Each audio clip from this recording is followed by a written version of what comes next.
dai, l'ennesima giornata di presentazioni. Siamo a presentare Michel Morganella, che è un altro giocatore importante, credo. Penso di aver avuto un po' di fortuna perché sinceramente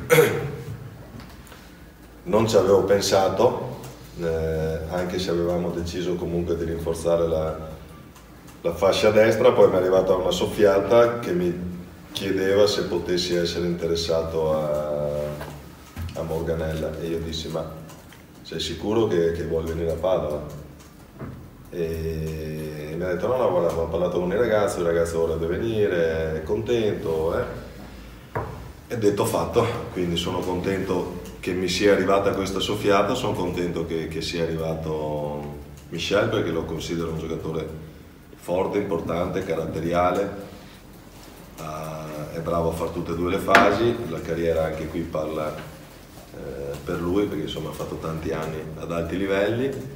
E la cosa che mi è piaciuta di più è proprio stata questa sua volontà di venire a Padova, provare a fare questa impresa, perché si tratta di fare un'impresa, ma appena ci siamo contattati, insomma, in 5 minuti ci siamo messi d'accordo, ecco, quindi sono felice che lui sia qui con noi.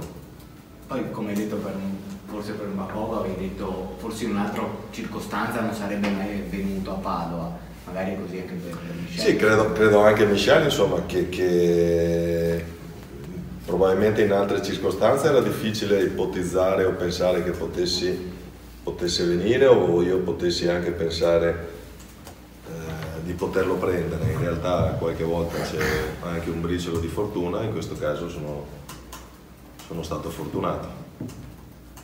Come mai, Michel, hai voluto lasciare la tua Svizzera così presto? È stato 6 mesi, mi pare, in questa squadra. No, esattamente 3 mesi. 3 mesi. Ho passato tanti anni a Palermo e comunque mi sono abituato e mi piace l'Italia, mi piace come si gioca a calcio e mi piace anche la vita. Poi è scaduto il contratto a Palermo, mi sono ritrovato svincolato e avevo bisogno, perché a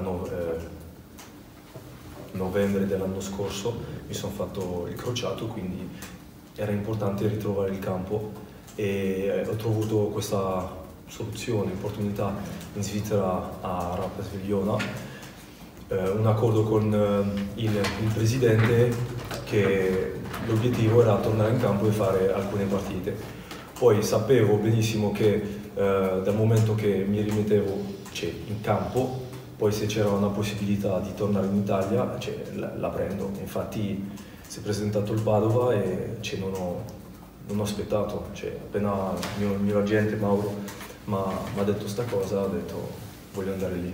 Tu ti eri rotto il legamento crociato nel novembre del 2017, quindi praticamente? Sì. Ok, e la seconda volta che ti sei rotto il ginocchio? Sì, ma la prima volta era l'altra gamba. L'altra gamba. Quindi insomma adesso speriamo che il tuo conto con la sfortuna te l'abbia finito di pagare. Sì, non ci penso a queste cose. Adesso l'infortunio è passato e continuerò a combattere in campo come sono abituato a fare, e poi vediamo cosa ti riserva il futuro. Ma ho letto che ti sei fatta anche una frattura in testa durante giocando a calcio, al polso, quindi le hai passate di tutti i colori, però passi per un grande combattente. Possiamo dire che queste cose ti hanno ulteriormente caricato? O... Sì, perché un infortunio è mai facile. Se sei mollo di testa non riesci a tornare magari bene.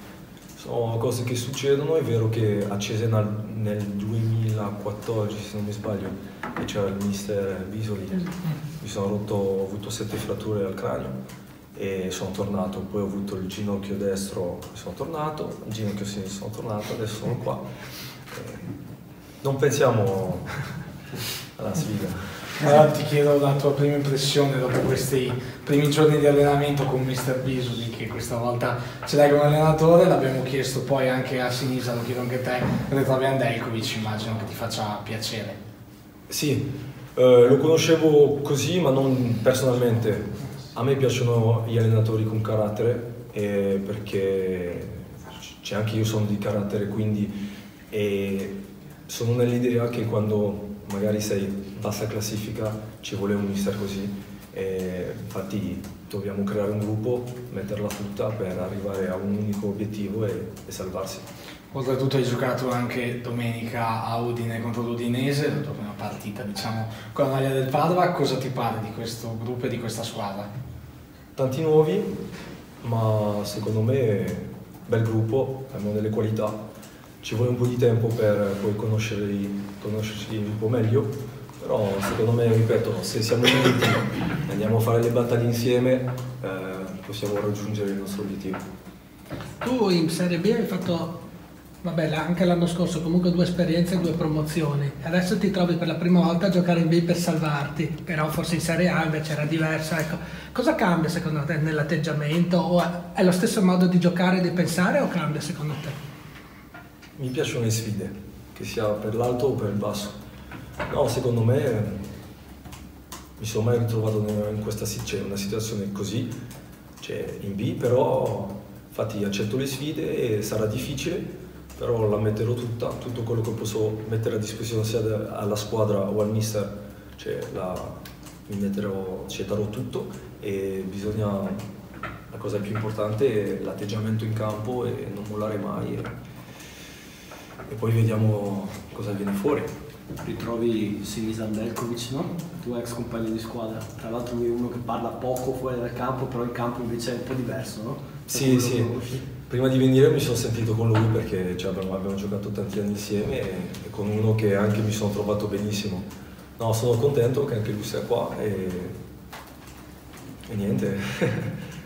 Se di la società cercava Bisoli, cercava un esterno che potesse fare anche il quinto di centrocampo. Tu a Palermo l'avevi fatto anche, vero? Sì, ma anche già a Novara, che ho giocato anche di più da quinto che da quarto. Ti piace più spingere o prendere, fermo restando che uno fa entrambe le fasi, ma se... Tutte e due, dipende dall'avversario. Se sta basso puoi spingere magari un po' di più, o se ci sono spazi più larghi puoi andare di più. Poi c'è la squadra che magari ti mette sotto e noi siamo uno avanti e siamo dietro a difendere. Questo dipende sempre dalla squadra che c'è di fronte.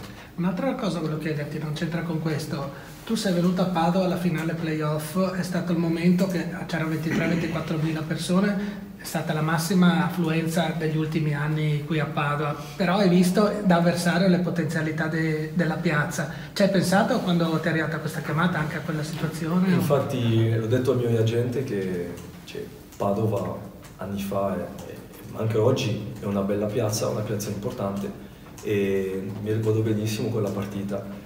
E ripeto, l'obiettivo è salvare questa squadra per poi puntare anche più in alto, però il primo obiettivo è salvarsi in Serie B, perché il progetto secondo me dietro è serio, si vede con il mercato che ha fatto il Padova, e vediamo. Quanto ti manca per arrivare al 100% fisicamente, come condizione, eccetera? Sei a buon punto già? Sì, sono a un buon punto, non ancora al 100%, comunque ho fatto 7-8 partite consecutive dove giocavo in Svizzera, e purtroppo loro hanno giocato l'ultima partita il 14 dicembre, quindi c'è stata un po' di pausa, e poi certo l'intensità degli allenamenti non possiamo fare paragoni, è diverso, ma non sono ancora al top, però la condizione piano piano arriva. Senti, subito un derby, una partita che sarà di cartello, non dico come quella lì, però insomma con tanta gente, eccetera, con una squadra che lotta per la promozione. Immagino che tu abbia una gran voglia, no, già di partire, di giocare. Al di là dell'avversario, la voglia c'è sempre, però sì, anche il fatto che è un derby, ci sarà motivazione magari in più, e bisogna metterla tutta, già da domenica. Volevo chiederti, scusami, come sai, i tifosi del Padova sono gemellati con quelli del Palermo, infatti sono arrivati tantissimi messaggi da tifosi del Palermo, visto sui social, ti descrivono come un ragazzo, a parte che hanno un'ottima opinione di te, anche i manchi, insomma, da quello che abbiamo letto, ti descrivono come un giocatore che in campo dà tutto, proprio un guerriero, e tu ci ritrovi questa descrizione? Sì, perché so benissimo di non avere i piedi di Bala, Ronaldinho, Cristiano, ho altre qualità, e una qualità mia è quella di di combattere in campo, dare tutto quello che ho e non mollare mai. Poi non sapevo sta cosa del gemellaggio. Sì, me l'hanno detto quando sono arrivato, ho detto bello, perché comunque ho avuto un ottimo rapporto a Palermo sia con la tifoseria che con tutti gli altri, e bello che sono due tifoserie amici. Hai abbandonato i look, quelli un po' folcloristici, che molti tifosi si aspettavano di avere tifosini. Se le cose vanno bene arriverà. No, è un periodo un po' più tranquillo, così, scelta mia.